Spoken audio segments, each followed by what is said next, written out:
dans cette nouvelle vidéo. Enfin, dans cette vidéo, je vais vous expliquer un petit peu pourquoi j'ai mis si longtemps à reposter une nouvelle vidéo. Je vais vous dire sur quoi je roule maintenant, même si avec les images vous vous en doutez un petit peu. Bon, désolé, un peu crade, hein, mais donc voilà. En fait, je vous explique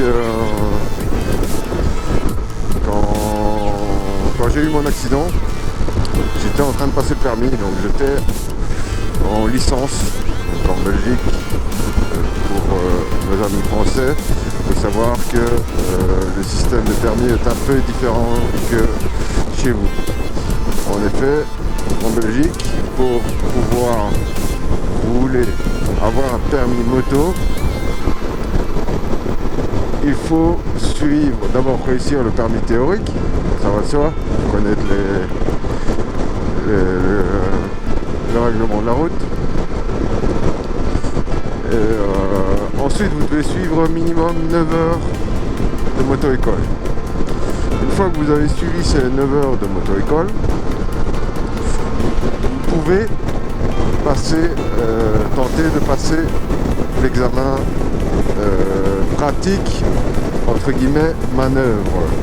Donc c'est l'équivalent du plateau pour vous la France. Donc c'est des mouvements effectués à basse et moyenne vitesse sur un parking fermé.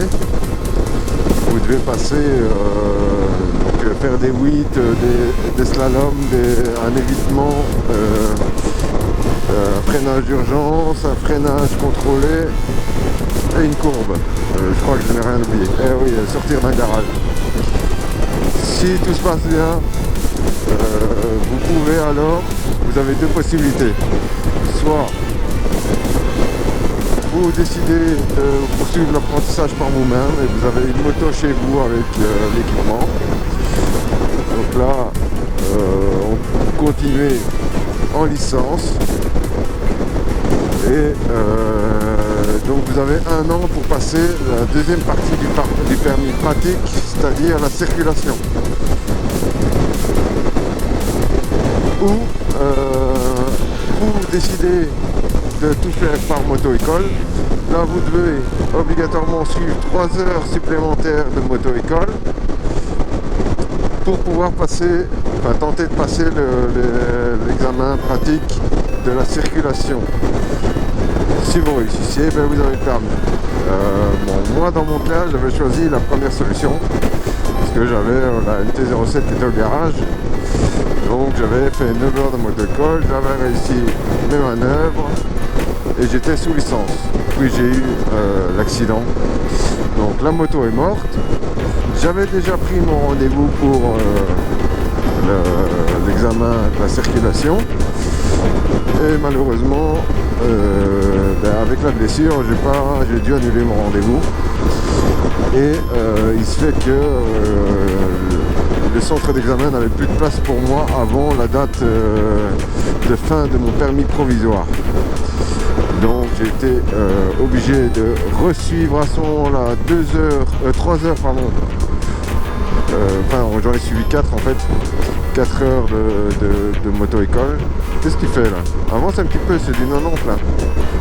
Tu roules à du 90, c'est du 120. J'ai bien avec le flash, bon voilà, mais quand même. Qu'est-ce qu'il fait? Donc où j'en étais moi maintenant. En fait j'ai dû resuivre 4 heures parce que dans mon cas, comme le permis provisoire a été dépassé, je devais recommencer l'examen des manœuvres. Donc j'ai suivi 2 heures de moto-école pour me remettre en bain et m'habituer à la moto de la moto-école, qui était une Honda. Pas du tout comme la MT-07 et encore moins comme celle-ci. Assez lourde, mais malgré tout, bon, voilà, ça a été. Et de nouveau, alors, une fois la réussite de l'examen des manœuvres, enfin, une fois l'examen des manœuvres en poche, resuivre de nouveau 2 heures et plus l'examen de circulation. Et donc voilà, voilà, maintenant c'est fait. L'examen de circulation, je l'ai passé ce vendredi.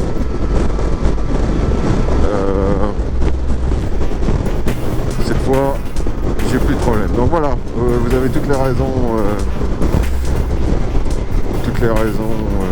de mon absence.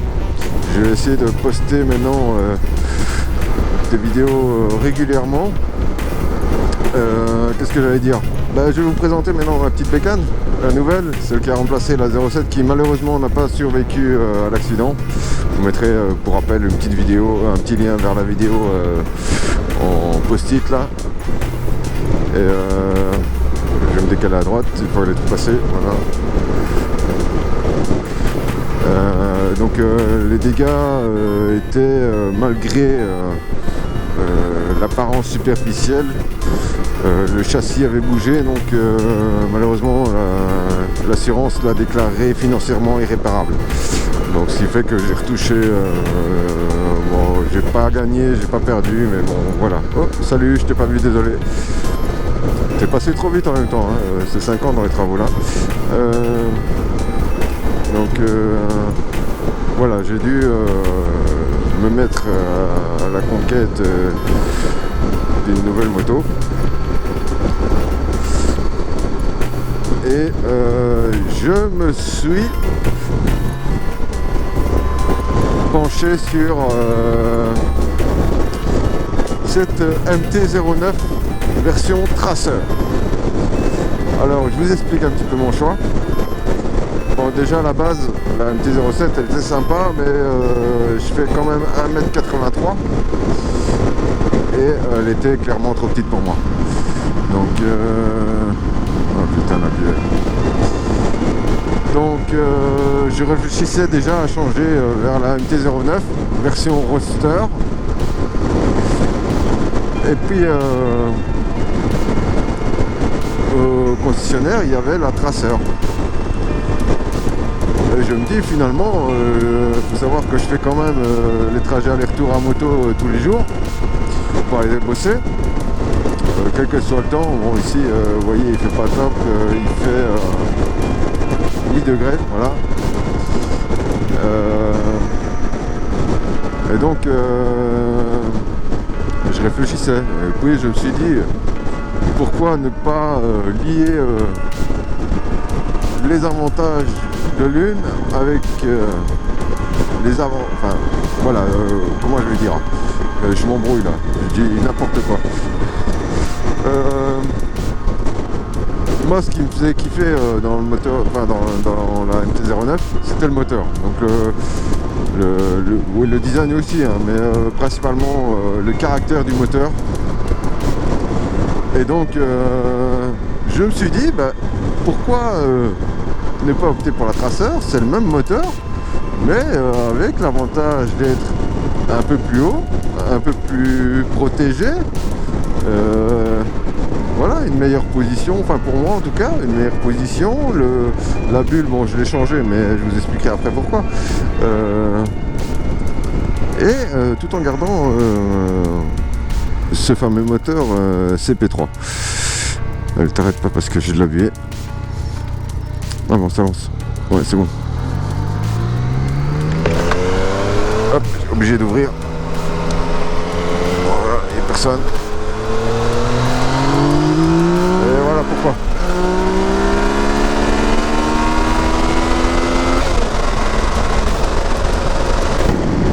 Ah, terrible là-dedans. Voilà pourquoi. Donc je me suis dit, je vais tenter l'aventure avec la Tracer.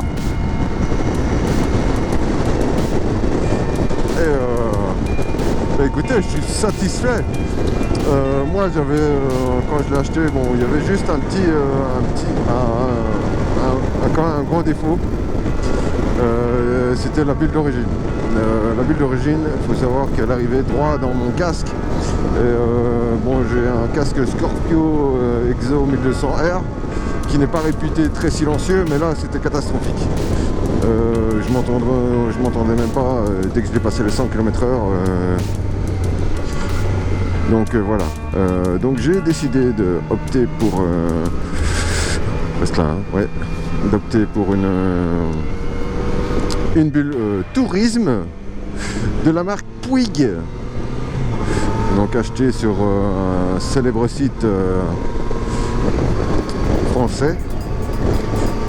Et ben je dois vous dire que ça change complètement. Là ici j'ai plus de vent, j'ai rien là sur le torse, j'ai pas d'appui, j'ai le manteau donc voilà, ici en hiver je vais rouler avec cette bulle. Et quand le beau temps reviendra, je remettrai, soit je vais découper la bulle d'origine vraiment ras des fixations, soit j'achèterai un petit saut de vent, je vais voir, je trouverai bien un truc. Donc voilà. En plus de ça, il faut savoir que la Tracer 900 ou MT-09 Tracer avait un second défaut. En tout cas chez certaines personnes, pas chez tout le monde. Moi c'était le cas. Faut savoir que une fois une certaine vitesse atteinte en pleine accélération, la moto avait tendance à louvoyer. Donc louvoyer, c'est le guidon qui fait un petit peu comme ça. Alors, voilà, vous avez l'impression que le train avant flotte sur de l'air. C'est pas très rassurant, c'est un début de guidonnage. Hein. Donc la première fois j'étais très surpris. Donc j'ai cherché un petit peu sur internet, notamment sur le forum mt09.fr ou .com, je sais plus, .net. Et apparemment, d'après certaines personnes, ça pourrait venir de la bulle d'origine et ou des protège-mains. Donc, je dois dire, moi, depuis que j'ai changé la bulle haute, enfin la bulle d'origine par une bulle haute, je n'ai plus ce phénomène. En tout cas, jusqu'à des vitesses raisonnables. J'entends par là au-delà de la limite de vitesse autorisée sur les autoroutes belges.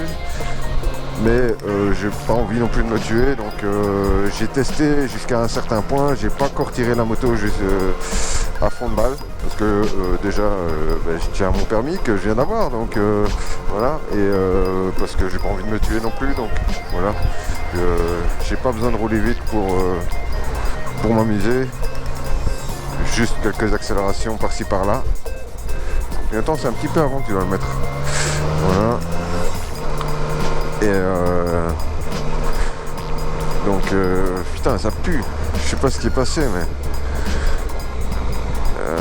putain, juste au niveau des trous, ça c'est chiant. Hop, hop, on va faire ça tout doucement. Hop. Merci monsieur. Merci. Merci. Hop, on va attendre. Oh, c'est gentil, merci. Merci. Merci. Merci monsieur. Alors ici on fait gaffe parce que je sais qu'il y a une... Hop. Voilà.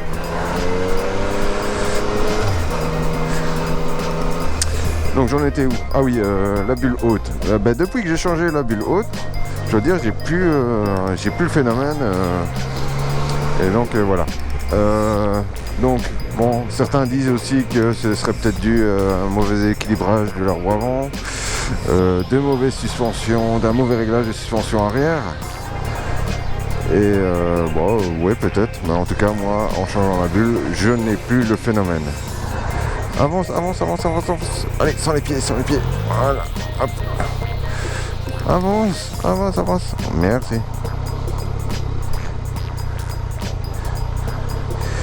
Et donc voilà. Qu'est-ce que... Ouais, sinon j'ai rien changé d'autre. Ah si, j'ai rajouté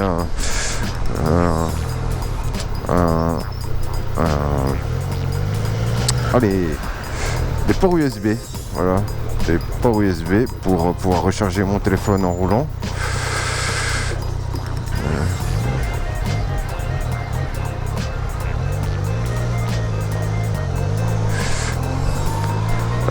Voilà. Par contre, à l'achat, au niveau des options, j'ai pris. Qu'est-ce que j'ai pris?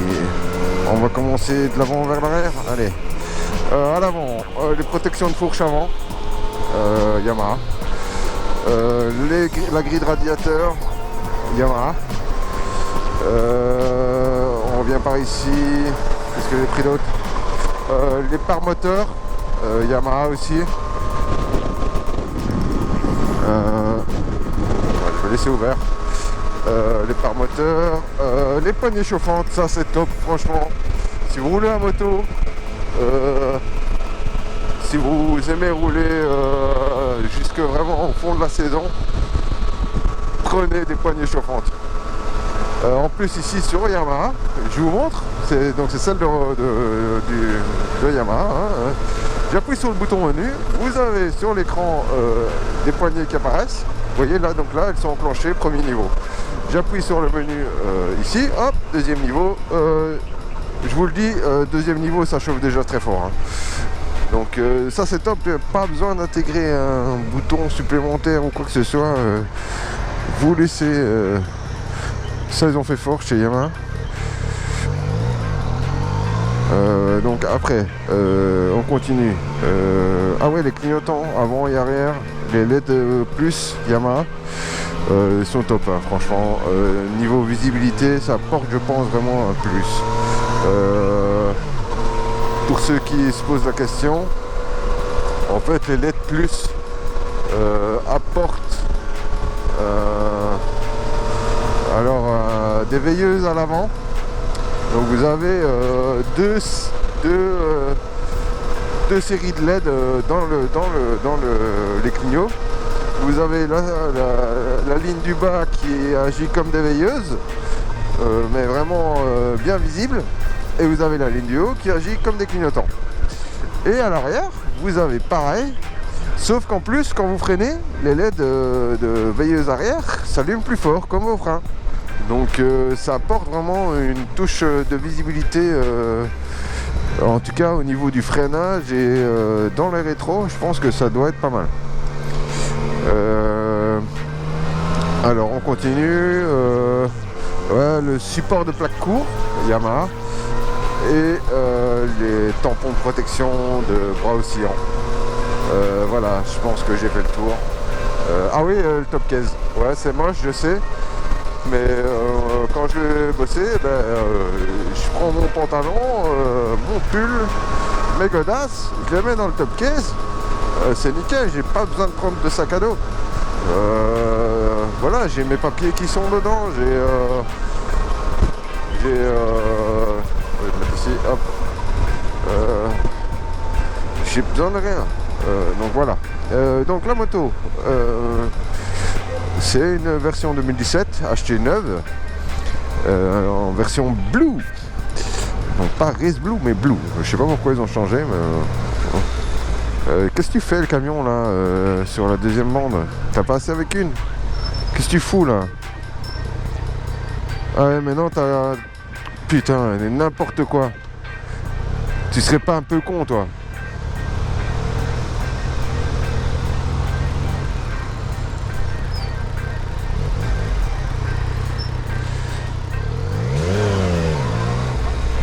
Ça va, prends la vente tout seul, pour toi tout seul, hein? T'es con ou quoi, hein? Abruti, va. Y a pas assez de bouchons comme ça, non? Allez, passe madame. Dépêche-toi avant qu'il arrive.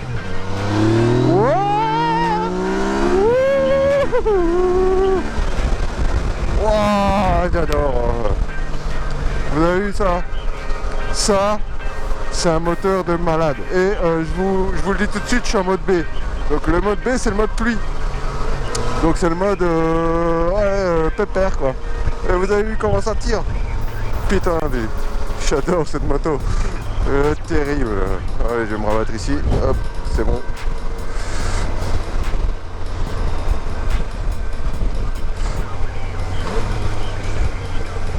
elle est franchement exceptionnelle. Elle consomme presque rien. Là, donc j'ai fait depuis mon plein. Attendez, que je dise pas de bêtises, voilà. J'ai fait 113 km. Je suis à une moyenne de 4,6 litres. Ça va. Bon, je vais vous le dire, j'ai fait de l'autoroute, hein, donc principalement, mais plus un peu de ville. Mais, ouais, je trouve ça raisonnable, quoi. Alors, ouais, un autre point négatif que... Mais c'est plus moi, je pense. J'ai pas confiance dans les pneus d'origine. Donc c'est les Dunlop D222. J'ai une mauvaise sensation avec. Donc j'ai l'impression de glisser parfois alors que je fais rien de particulier. Je sais pas si c'est parce que les pneus ne sont pas chauds ou...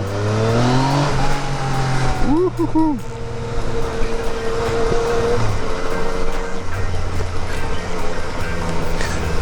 Donc voilà. Allez, sur ce, je vous ferai...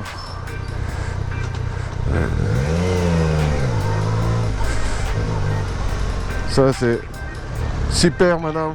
T'es pas blonde pour rien, toi. Je sais pas ce que tu fous, mais... Ouais, l'anti-wheeling. Vous avez vu, hein? Pourtant, bon, voilà. Donc voilà, les pneus, bah, je kiffe pas, quoi. Ça c'est... Ouais, je vais tourner ici. Hop, attention à la plaque d'égout. Voilà. Ouais, sinon, à part ça, c'est une super moto. La nuit avec les phares LED, franchement, c'est le top. Donc c'est des phares LED d'origine, hein, j'ai rien changé. Et franchement, ils éclairent super bien. Les protège-mains, ben voilà, ils servent, quoi. Ouais, il faut savoir qu'avec, je sais pas si vous voyez, là, j'ai des déports au niveau du petit aileron du protège-main. C'est fourni avec Puig, avec la bulle Puig. Parce qu'en fait elle est plus large que celle d'origine et donc les pare-mains viennent taper ils viennent frotter contre... Qu'est-ce que tu fais? Tu mets ton clignotant en gauche. Qu'est-ce que tu fais? Tu fais quoi? Il reste là? Bon, allez, hop.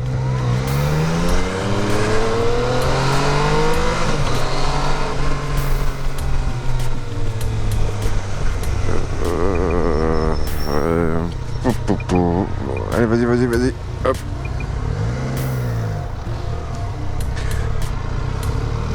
On va faire le tour. Parce que le temps que le train arrive, qu'il débarque les gens, voilà. Bon, vous avez rien vu, j'ai pas mis mon clignotant. Ça m'arrive parfois d'oublier. Et c'est à cause de vous si je suis distrait parce que je vous parle. Donc voilà. Bientôt. Nouvelle vidéo.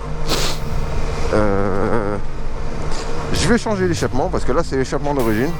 Ouais, il est pas mal, hein, on entend quand même bien. Mais bon, vous savez ce que c'est. Moi je roule à Bruxelles. Je fais souvent de l'interfile et j'ai vraiment besoin que les gens m'entendent parce qu'ils ne font pas attention. Donc ils ne me voient pas tant qu'ils ne m'entendent pas. Bon, en tout cas la plupart du temps. Donc voilà. Allez les amis, content de vous avoir retrouvé. Si vous avez aimé cette petite vidéo, appuyez sur le petit pouce bleu. Et si c'est pas encore fait, abonnez-vous. À bientôt. Ciao.